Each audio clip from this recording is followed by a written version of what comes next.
আন্তর্জাতিক স্তরে এই মুহূর্তে ভারতের সঙ্গে পাঙ্গা নিলে যে কি হতে পারে তা হাড়ে হাড়ে টের পেল তুর্কি। তুর্কি ট্যুরিজমের একটি ডাটা কালকে প্রকাশিত হয়েছে, সেখানে দেখা যাচ্ছে অপারেশন সিন্দুরের পর ভারতীয়রা যেভাবে বয়কট তুর্কি অভিযান করেছে তার ফলে তুর্কি কিন্তু প্রায় কয়েক হাজার কোটি টাকার ক্ষতির সামনে দাঁড়িয়ে আছে। শুধু তুরস্ক নয়, এখানে আজারবাইজানের কথাও বলতে হবে, কারণ ভারতীয় ট্যুরিস্টরা গিয়ে আজারবাইজানের ট্যুরিজম সেক্টরের গ্রোথ 108% বাড়িয়ে দিয়েছিল মাত্র এক বছরে।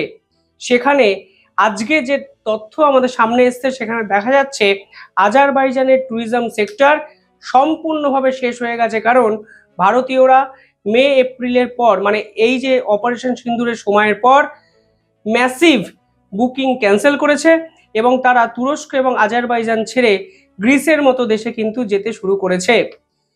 যে তথ্য প্রকাশিত হয়েছে সেখানে কি কি দেখা যাচ্ছে, অত্যন্ত গুরুত্বপূর্ণ একটি ভিডিও, এবং সর্বশেষে আপনারা বুঝতে পারবেন ভারতীয়দের আসলে ক্ষমতা কি।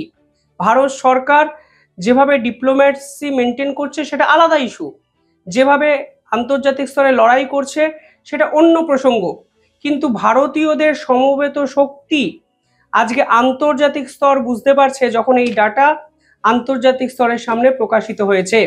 সেখানে কি দেখা যাচ্ছে, সেখানে দেখা যাচ্ছে তুরস্কর যে বাজার, সেই বাজার ট্যুরিজম সেক্টর মাত্র 3 মাসে 50% নিচে পড়ে গেছে।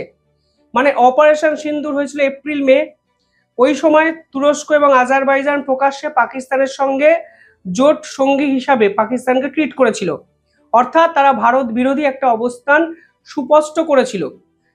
আজকের দিনে দাঁড়িয়ে যে ডাটা প্রকাশিত হয়েছে সেখানে দেখা যাচ্ছে 2024-এর মের সঙ্গে 2025-এর এই মে জুনের ডাটা যদি মেলান তাহলে tourism sector graph oriented massive fall করেছে শুধুমাত্র ভারত বিরোধী মন্তব্যে বা ভারত বিরোধী অবস্থানের জন্য। সেখানে দেখা যাচ্ছে 2024-এ জুনে তুরস্কতে গেছিলেন 2,73,000 ভারতীয়, এবং তুরস্কর যে বাজার সেখানে প্রায় 4,000 কোটি টাকার বিনিয়োগ ভারতীয়রা নিয়ে এসেছিলেন। একটা দেশের, তুরস্কের মতো একটা ফ্র্যাজাইল কান্ট্রি, দেখুন তুরস্ক কিন্তু অর্থনৈতিকভাবে সমৃদ্ধশালী দেশ নয়, তুরস্কের ইন্টারনাল অবস্থা অত্যন্ত খারাপ জায়গায় গেছে, তুরস্কের বিভিন্ন ইস্যুতে সরকারের সঙ্গে বিরোধ, বিভিন্ন ক্ষেত্রে অর্থনৈতিক মন্দা, মুদ্রাস্ফীতি, পাকিস্তানের জায়গায় যেতে শুরু করবে কিছুদিন বাদে এই তুরস্ক, ঠিক সেখানে বছরে 4,000 কোটি টাকার ধাক্কা তুরস্ক সরকারকে কিন্তু দিল একজোট হয়ে ভারতীয়রা। আজারবাইজানে আগের বছর জুনে গেছিলেন 2,43,589 জন মানুষ বা ভারতীয়, এবছর সেই সংখ্যাটা কিন্তু 108% কমে গেছে।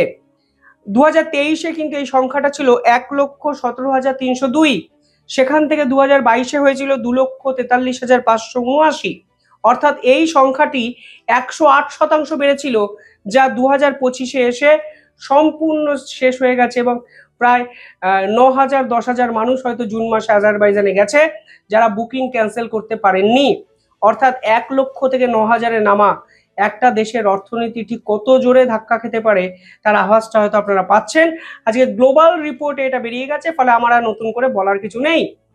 সেখানে দেখা যাচ্ছে তুরস্কের ট্যুরিজম ইন্ডাস্ট্রি 44% ধাক্কা খেয়েছে শুধুমাত্র বয়কট তুরস্ক অভিযানের জন্য।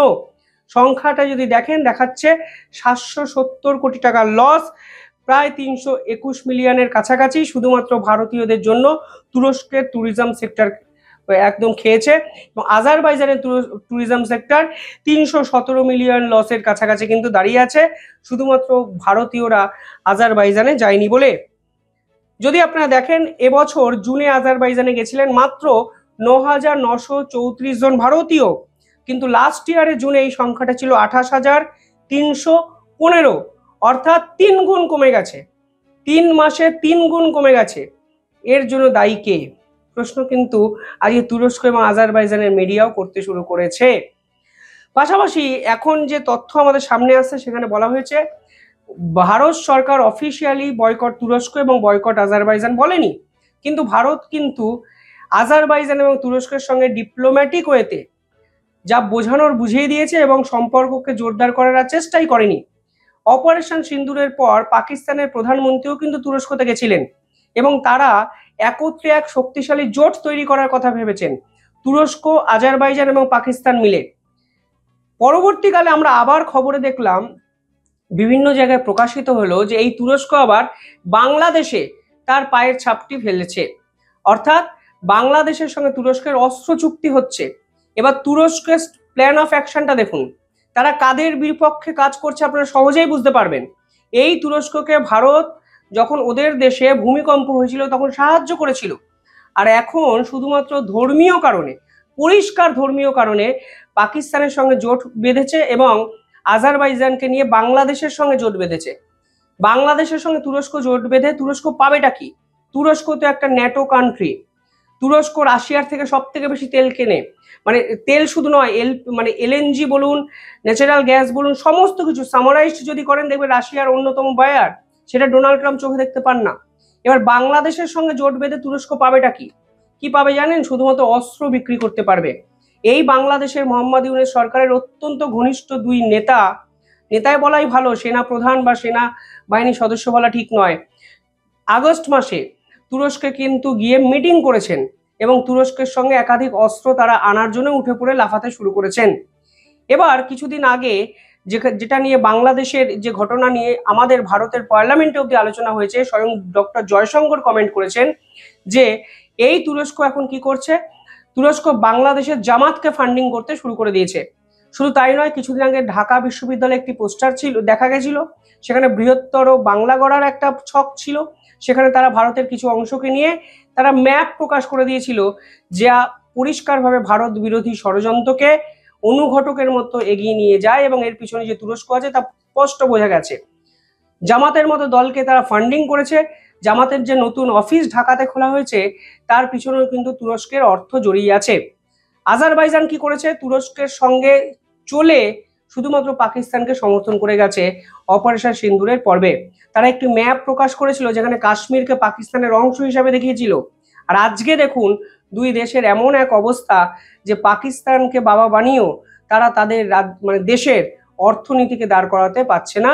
এবং আমার দৃঢ় বিশ্বাস বাংলাদেশের ভবিতব্য ঠিক এটাই হবে। পাকিস্তানকে ভরসা যারা করেছে তারা আন্তর্জাতিক স্তরে যে কোথায় হারিয়ে গেছে তা তারা নিজেরাও জানে না। যে দেশ লোনের টাকায় চলছে, যে দেশ শুধুমাত্র আমেরিকার ভরসায় বেঁচে আছে, সেই দেশ আসলে অন্য দেশের ব্যবসা বাণিজ্যের উন্নতিতে সাহায্য করবে, এ তো মস্ত বড় আহাম্মক ছাড়া আর কেউ বিশ্বাস করতে পারে না। আজকে ভারতের ট্যুরিজম ভারতের ট্যুরিস্টরা ছিল বলে আজারবাইজান এবং তুরস্কের অর্থনীতি, ইকোনমিক্যাল সেক্টর চাঙ্গা হয়ে দাঁড়িয়েছিল, কিন্তু আজকে সেই তুরস্ক এবং আজারবাইজান ভারতের সঙ্গে পাঙ্গা নিয়ে তাদের অর্থনৈতিক যে ভিত সেটা সম্পূর্ণভাবে নাড়িয়ে দিল। যাই হোক, কমেন্টে জানাবেন আপনারা কিভাবে দেখছেন। অত্যন্ত গুরুত্বপূর্ণ একটা তথ্য আপনাদের সামনে নিয়ে এলাম। চ্যানেলটিকে ভালো লাগলে একটু সাবস্ক্রাইব করে দেওয়ার অনুরোধ রইল। ধন্যবাদ।